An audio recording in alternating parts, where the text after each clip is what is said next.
पूरे साल हम शादी करेंगे लेकिन मुहर्रम के महीने में शादी नहीं करेंगे। क्यों? मुहर्रम का महीना मातम का महीना का, मुहर्रम के महीने में शादी कर दी अपने बेटे या बेटी की तो घर में मातम ही मातम रहेगा। जबकि सबसे अच्छा महीना और बाबरकत महीना है वो खैर बरकत के एतबार से देखा जाए रमजान का महीना छोड़िए, लेकिन इस्लाम का पहला महीना और सारे अच्छे काम उसी महीने में हुए हैं। जमीन आसमान की तख्लीक और ये वो अल्लाह ताला ने मूसा अलैहिस्सलाम को फिरौन के जुल्म से नजात दी थी तो मुहर्रम के महीने में ये तमाम चीजें हुई।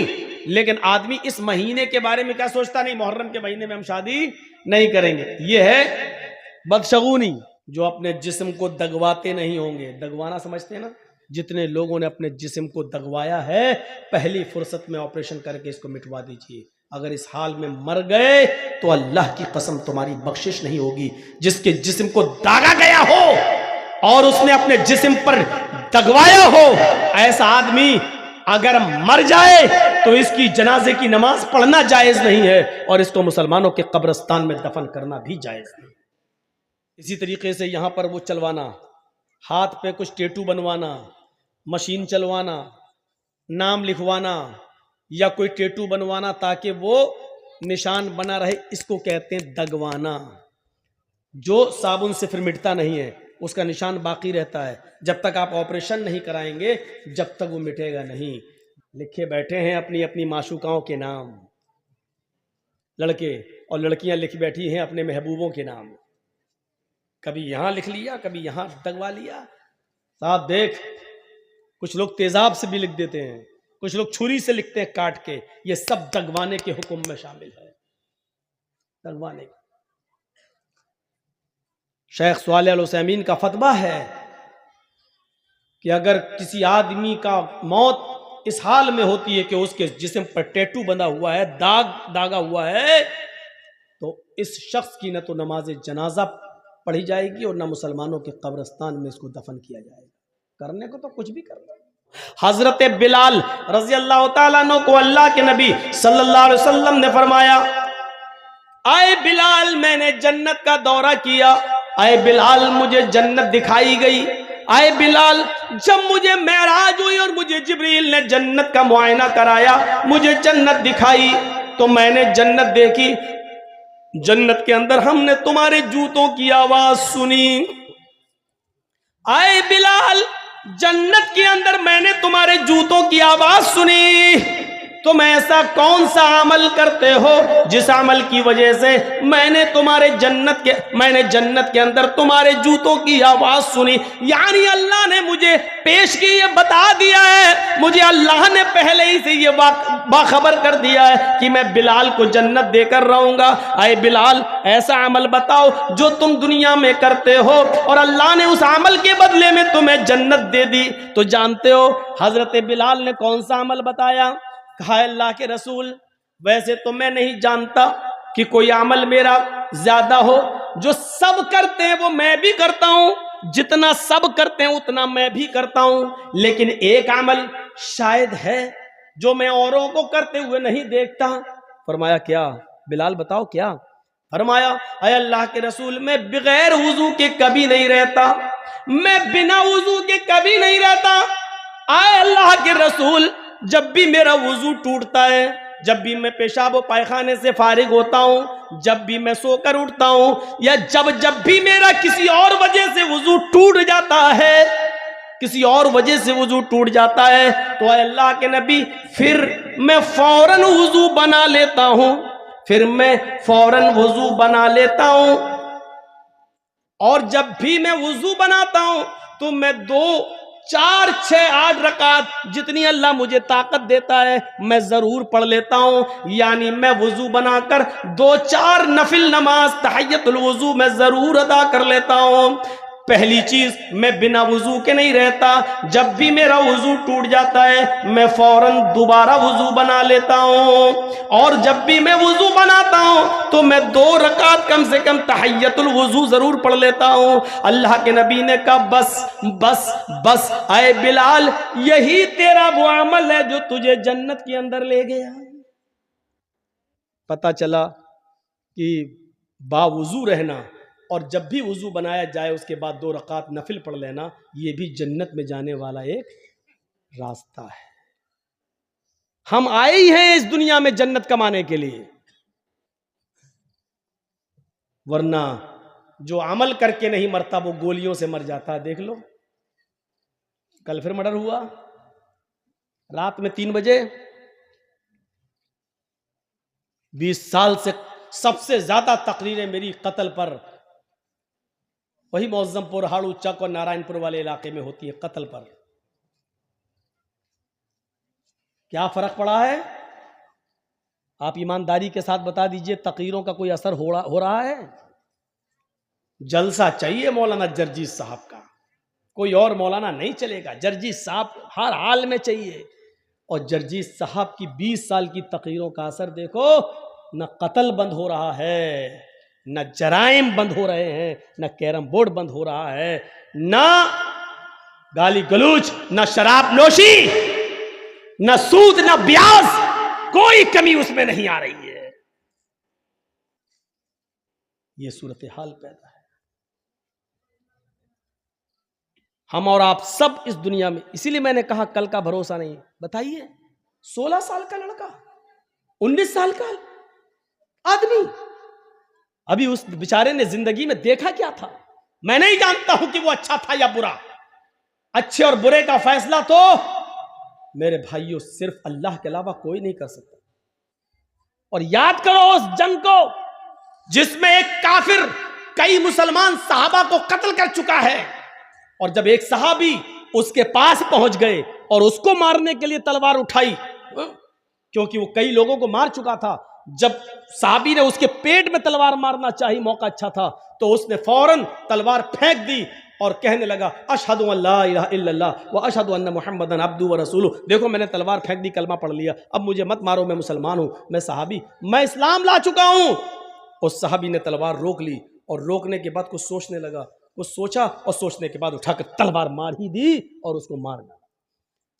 जंग खत्म होने के बाद अल्लाह के नबी सल्लल्लाहु अलैहि वसल्लम के पास आए, कहा अल्लाह के रसूल, उसने कई लोगों को मारा, जब मारते मारते हमारे करीब आया और मैंने तलवार उसके ऊपर उठाई तो उसने फौरन कह दिया अशहदु अल्ला इलाहा इल्लल्लाह व अन्ना मुहम्मदन अब्दुहु व रसूलुहु।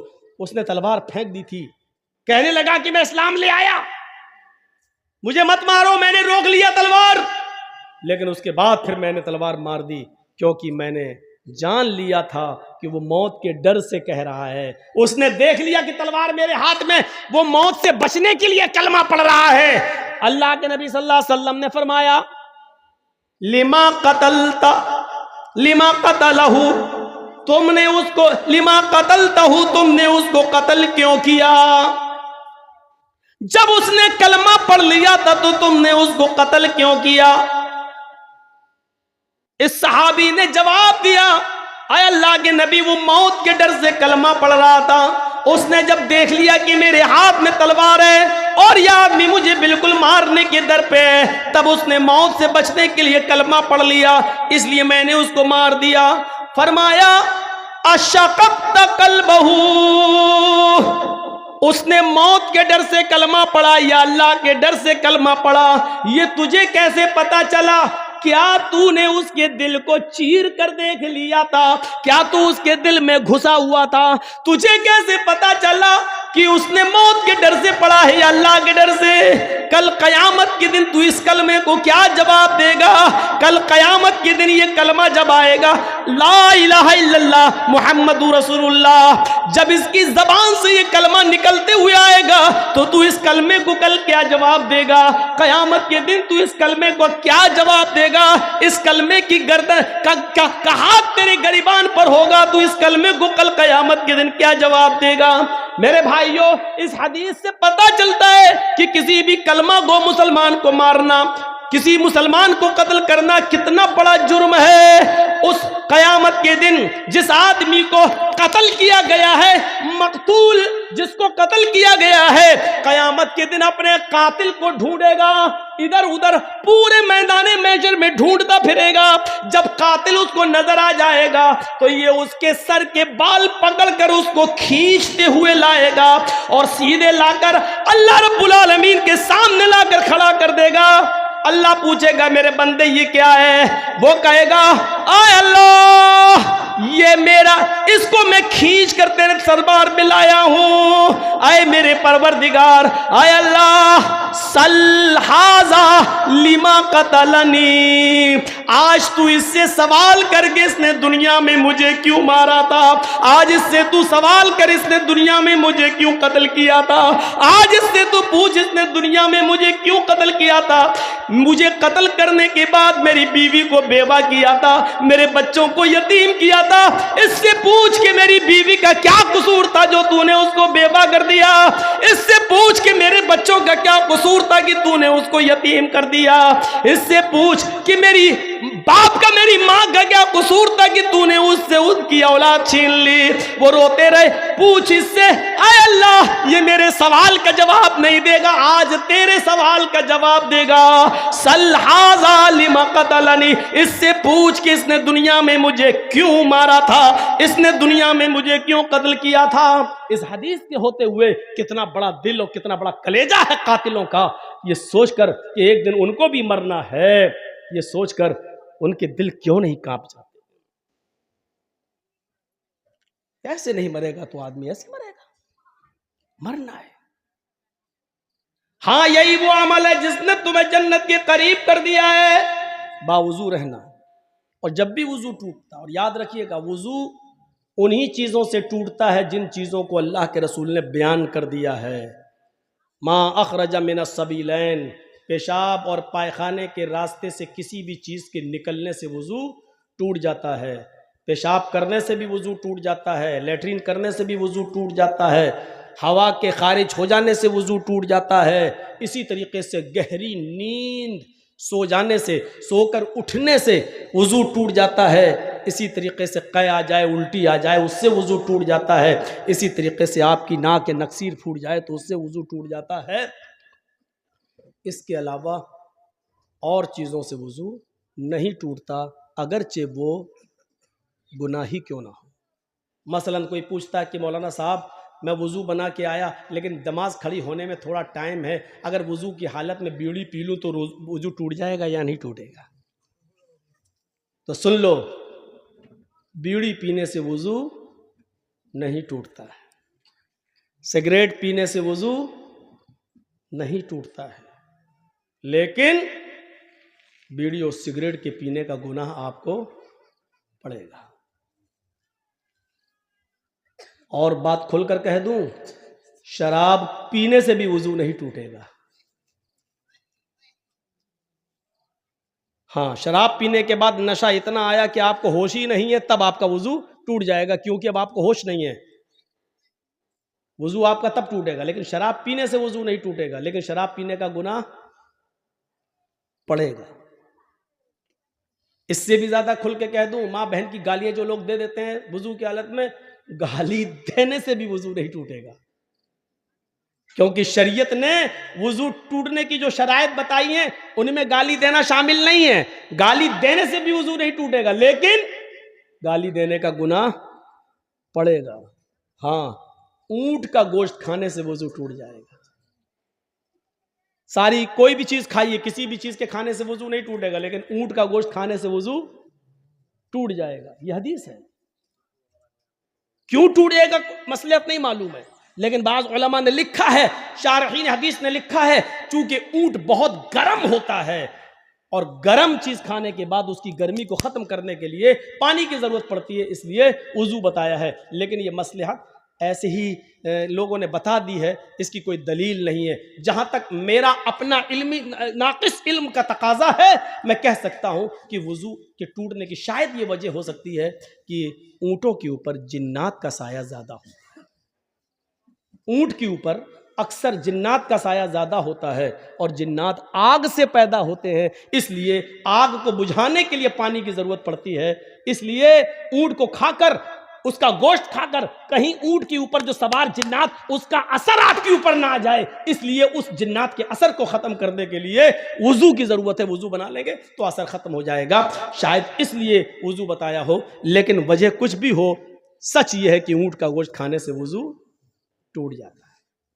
हमें वुज़ू बनाना है ऊंट का गोश्त खाकर, मसलन हम बावुज़ू हैं, किसी ने ऊँट का गोश्त दे दिया, हमने खा लिया, अब हमारा वुज़ू नहीं रहा, अब हमें नमाज पढ़ना है तो वुज़ू बनाना पड़ेगा। मसलहत कुछ भी हो, हमें ये हुक्म मानना है, क्योंकि जनाब मोहम्मद रसूलुल्लाह सल्लल्लाहु अलैहि वसल्लम ने फरमाया है। तो ये मुर्गी खाइए, बकरी खाइए, गाय खाइए, भैंस खाइए, जितने हलाल जानवर खाइए, बावुज़ू हैं, आपका वुज़ू नहीं टूटेगा। लेकिन ऊँट का गोश्त खाएंगे, उसके बाद वुज़ू आपका टूट जाएगा। और चीज़ों से वुज़ू नहीं टूटेगा, नहीं टूटेगा। गाली आप दे रहे हैं, नहीं टूटेगा वुज़ू, लेकिन हाँ गाली देने का गुनाह पड़ेगा। अब सवाल ये कि हमने किसी को गाली दी, तेरी माँ का तेरी, अब गाली देने के बाद वुज़ू है ही, अब हम नमाज पढ़ने जाएं, हाँ जा सकते हो। मौलाना साहब गाली दी तो अब क्या करोगे? गाली दी तो दोबारा वुज़ू बनाओगे? गाली देने से वुज़ू थोड़ी टूटा, वो तो गुनाह तेरा लिख गया है। बाएं हाथ के कांधे पर जो फरिश्ता है उसने लिख लिया तेरा गुनाह। अब तुम जाओ अल्लाहु अकबर कहो, नमाज पढ़ो, अब उसमें दुआ तो आएगी, औज़ु बिल्लाहि मिनश शैतानिर रजीम बिस्मिल्लाहिर रहमानिर रहीम। भाई सुभानक अल्लाहुम्मा पढ़ोगे तो उसमें पढ़ोगे ना, वला इलाहा गैरुक औज़ु बिल्लाहि मिनश शैतानिर रजीम बिस्मिल्लाहिर रहमानिर रहीम अल्हम्दुलिल्लाहि रब्बिल आलमीन अर्रहमानिर रहीम। अल्लाहुम्मा बाइद पढ़ोगे तब भी अल्लाहुम्मा बाइद बैनी व बैन खताया कमा बाअदत बैनल मशरिक़ि वल मग़रिब अल्लाहुम्मा नक़्क़िनी मिनल खताया कमा युनक़्क़ा थौबुल अबयज़ मिनद दन्स। ये पूरी दुआ पढ़ोगे, उसके बाद पढ़ोगे औज़ु बिल्लाहि मिनश शैतानिर रजीम बिस्मिल्लाहिर रहमानिर रहीम। जहां आपने गाली दी, औज़ु बिल्लाहि मिनश शैतानिर रजीम पढ़ने के बाद आपने उस असर को खत्म कर दिया, लेकिन गाली देने का गुनाह आपको पड़ेगा। तो मेरे भाइयों इस बात को याद रखिएगा, मसले हैं ये छोटे छोटे, इनको अपने जहन में रखिएगा। हर हराम चीज नापाक नहीं होती है, मसला याद रखिएगा। हर हराम चीज नापाक नहीं होती है। मसलन हम नमाज पढ़ने के लिए जा रहे हैं, अचानक कोई आदमी शराब पी रहा और शराब की बोतल से शराब गिरी और मेरे कपड़ों पे गिर गई। अब शराब हमारे कपड़ों पे लगी हुई है, क्या इस शराब से हमारा कपड़ा नापाक हो जाएगा? क्या हम धोएंगे उसके बाद जाएंगे नमाज पढ़ने के लिए? तो मसला याद रखिए मेरे भाइयों, शराब हराम तो है लेकिन नापाक नहीं है। और नापाक ना हो, सिर्फ हराम है, सिर्फ हराम है, यानी उसको आप पी नहीं सकते, उसका पीना हराम है। लेकिन कपड़े पे अगर आपकी गिर गई है और नमाज की जमात खड़ी है तो आप उसी कपड़े में नमाज पढ़ लीजिए, आपकी नमाज हो जाएगी।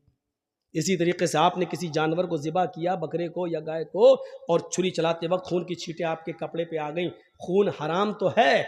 इन्नमा हर्रमा अलैकुमुल मैतता वद्दम, अल्लाह ने खुद कहा तुम्हारे ऊपर मुर्दार हराम है, तुम्हारे ऊपर खून हराम है, तुम्हारे ऊपर लहमल खिंजीर, सूअर का गोश्त हराम है, हैं? कहा है, सुन लीजिए, खून हराम तो है, आप खून पी नहीं सकते हैं। खून जब आप निकालेंगे तो जम जाएगा, जमा हुआ खून आप चाकू से काट कर आग में भून कर खा नहीं सकते हो। महाराष्ट्र में, कोकण में बहुत से लोग खाते हैं, भैंस काटी, कोई भी कुत्ता काटा, कुछ भी काटा तो खूब ब्लड जो निकला उसको एक प्लेट में जमा किया, उसको जमाया, चाकू से काटा और पनीर की तरह हो जाता है वो, चाकू में लगाया, आग में भूना और खा रहे हैं उसको। तो खून खाना और खून पीना हराम है, लेकिन नापाक नहीं है। नापाक की दलील चाहिए, नापाक नहीं है। हर हराम चीज नापाक नहीं होती है।